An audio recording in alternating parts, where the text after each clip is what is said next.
Herkese yeniden merhabalar. Kanalıma ve mutfağıma hepiniz tekrardan hoş geldiniz. Bugün sizlere bayramların vazgeçilmezi olan cevizli baklava tarifim var.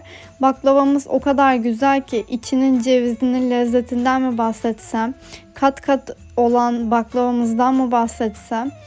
Ayrıyetten tatlımız o kadar hafif ki baklava yapmayı bilmeyenler bile rahatlıkla yapabilir.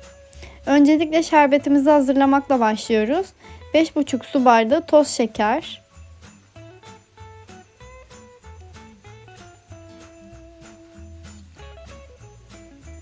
ve 6 su bardağı suyu tenceremize alalım. Tatlımızın şerbeti soğuk olacak. O yüzden öncelikle şerbetimizi yapmakla başlıyoruz.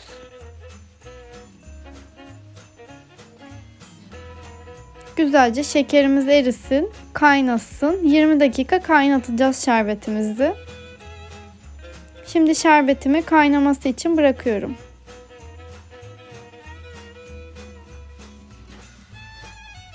Çeyrek limonun suyunu ilave ediyorum kaynamaya başladığında.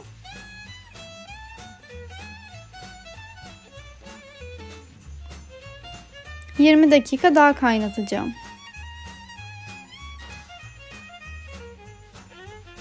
Şerbetim kaynarken ben de baklavamın arasına dökmek için olan cevizlerimi hazırlıyorum. 500 gram kadar cevizim var. Bunları rondodan geçireceğim. Ben biraz dişe gelsin diye fazla rondoda çekmiyorum. Bu şekilde olduğunda hazır demektir. Kenara alabiliriz. Evet, şerbetim gayet güzel bir şekilde kaynadı. Oldu. Şimdi altını kapatıp soğuması için bırakabilirim. Hamurunu hazırlıyoruz. Baklavamızın hamuru için öncelikle 1 çay bardağı süt, 1 çay bardağı yoğurt, 1 çay bardağı sıvı yağ, 1 adet yumurta,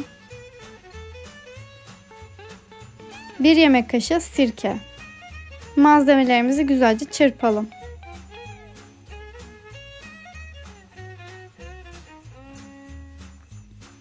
Evet, malzemelerimi güzelce çırptıktan sonra şimdi unumu ilave etmeye başlıyorum.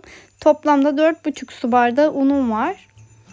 1 pakette kabartma tozu. Unumu yavaş yavaş kontrollü bir şekilde ilave ediyorum.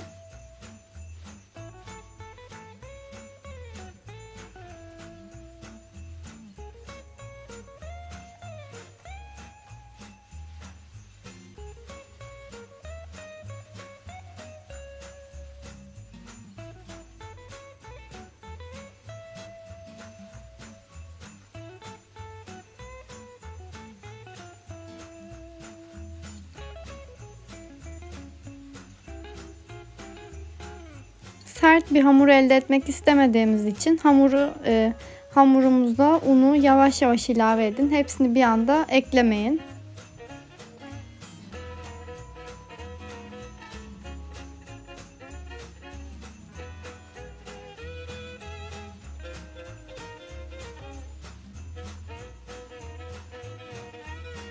Yoğurdukça zaten hamur kendiliğinden güzelleşecektir.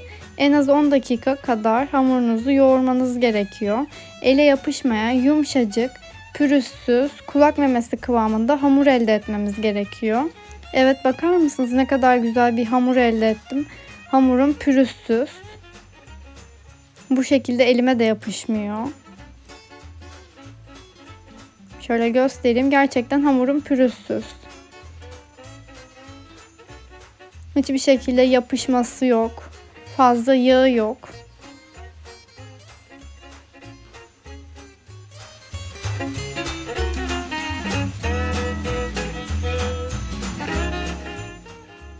Evet, hamurum hazır. Şimdi hamurumu bezelere ayırma işlemine geçebilirim.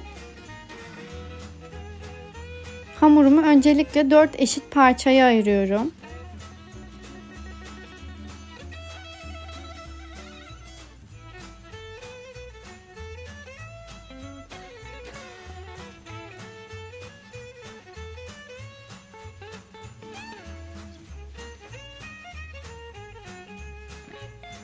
Daha sonra o 4 parçanın olan her bir parçayı 11 eşit bezeye ayırıyorum. Son ayırdığım beze 11 artı 1, yani en son olan bezeyi 12 tane yapacağız. Çünkü bir tanesini üstüne kapak olarak yapmamız gerekiyor. 11 eşit bezeye ayıralım. Bakar mısınız ne kadar pürüzsüz güzel bir hamur elde ettik. Bu şekilde bezelerimizi ayıralım. Evet, toplamda 44 artı 1, yani 45 tane bezem oldu.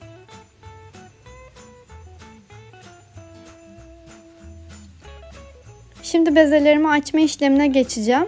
Bezelerimizi unla değil nişastayla açıyoruz. Ben buğday nişastası kullandım. Baklava yaparken buğday nişastası kullanmanızı tavsiye ederim. Çünkü daha güzel oluyor hamurunuz.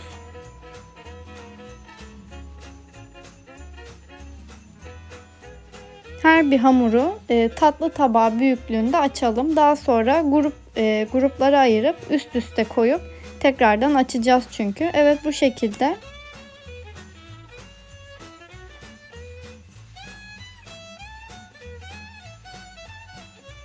Şimdi üst üste 6 adet beze koyup daha büyük bir hamur açmak için bu küçük yaptığım bezeleri açmaya başlayacağım.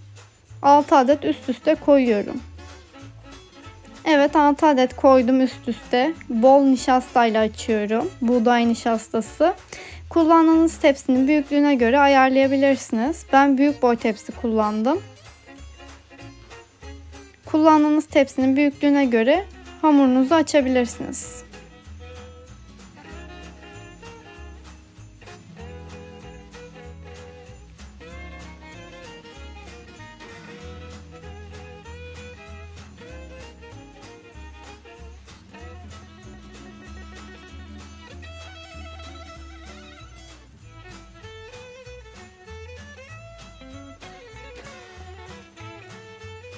Bu şekilde büyük boy yuvarlak tepsi kullandım. Tepsimin büyüklüğüne göre hamurumu açtım. Şimdi açtığım hamuru tepsime göre ayarlıyorum, kenarlarını vesaire. Tepsinizin boyutuna göre düzenlemesini yapabilirsiniz. Evet, bu şekilde açtığım hamuru yerleştirdim. Şimdi üzerine rondoda çektiğim cevizlerimi serpiyorum. Her 6 kat yaptığımızda üzerine cevizimizden serpeceğiz.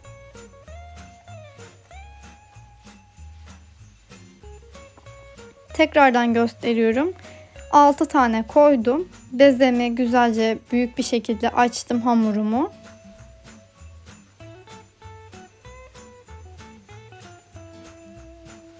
Zaten hamurumuz gerçekten çok güzel, yumuşacık, pürüzsüz bir hamurdu.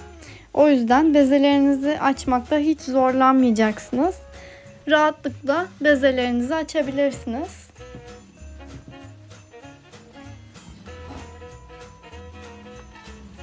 Bu tarifimi dikkatlice dinleyerek, sonuna kadar izleyerek siz de 40 kat cevizli ev baklavasını evde rahatlıkla yapabilirsiniz.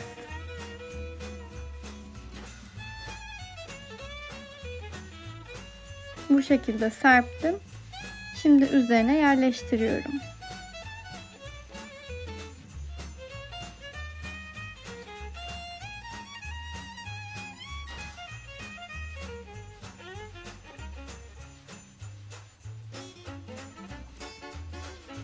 Tekrardan cevizimden serpiyorum.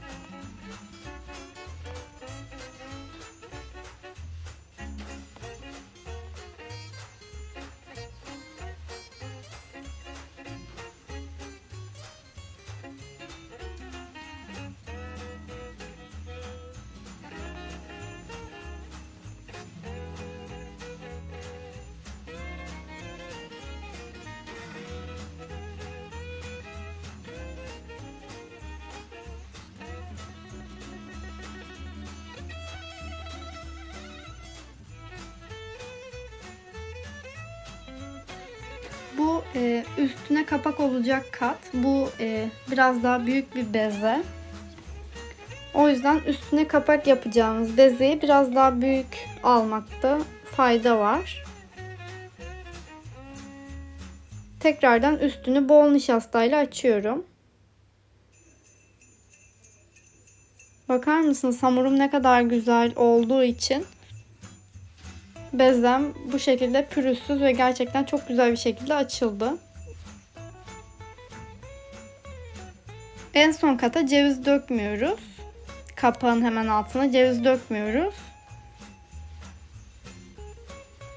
Bu şekilde kenarlarını tepsime göre ayarladım. Şimdi baklavamın kesim işlemine geçiyorum.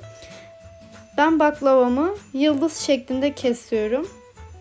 Önce ortadan ikiye, daha sonra yine ikiye, yani önce dörde bölüyorum. Daha sonra bu şekilde yıldız şeklinde baklavamı kesiyorum.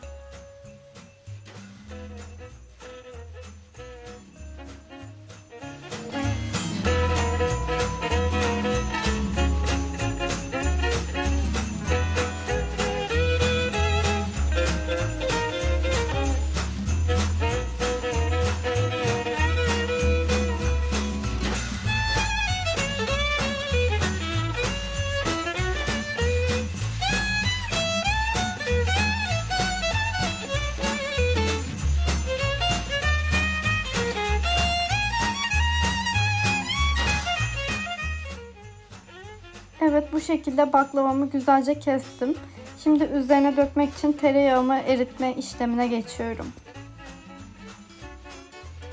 Baklavamızın üzerine dökmek için tereyağını eritiyorum. 250 gram tereyağını ocakta eritelim. Üzerine yarım su bardağı sıvı yağ ilave edelim. Tereyağımız güzelce eriyene kadar ısıtalım. Evet, şimdi tereyağım eridi. Ocaktan alabilirim. Üzeri köpük köpük olduğu için ben tülbentte süzme işlemi gerçekleştireceğim.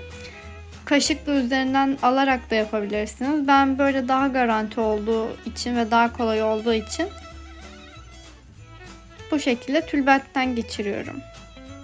Evet, şimdi baklavamı güzelce dilimlemiştim. Erittiğim tereyağını ve sıvı yağını baklavamın her yerine gelecek şekilde gezdiriyorum.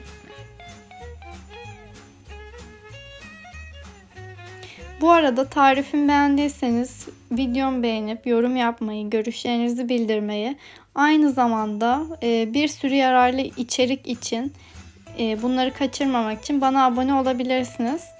Videolarımdan anında haberdar olabilmek için de bildirim zilini açmayı unutmayın.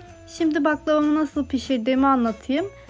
Fırınımı 180 derecede ısıttım. İlk 15 dakika 180 derecede pişirdim. Sonraki 1 saat 150 derecede pişirdim. Evet, bakın nar gibi kızardı baklavam.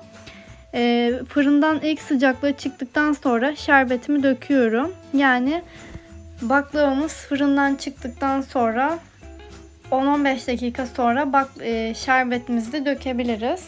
Her yerine eşit gelecek şekilde şerbetimi gezdiriyorum.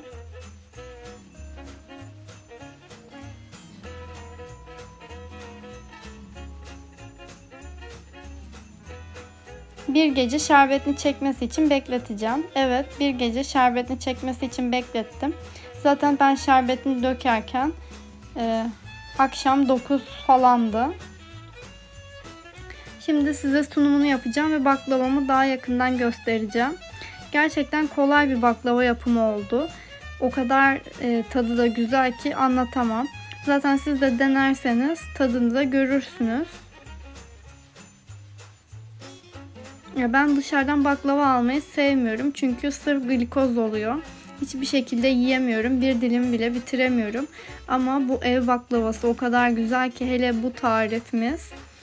Yani 6-7 dilim bile yeseniz hiçbir şekilde size zararı olmaz. Bu şekilde tabağa aldım daha yakından göstermek için. Şöyle size katlarını da göstereyim baklavamın. Evet, bayramlarda bu tarifi rahatlıkla deneyebilirsiniz. Herkes bunun tarifini sizden soracak, bundan eminim. Deneyecek olan herkese şimdiden afiyet olsun. Bir sonraki tariflerde görüşmek üzere.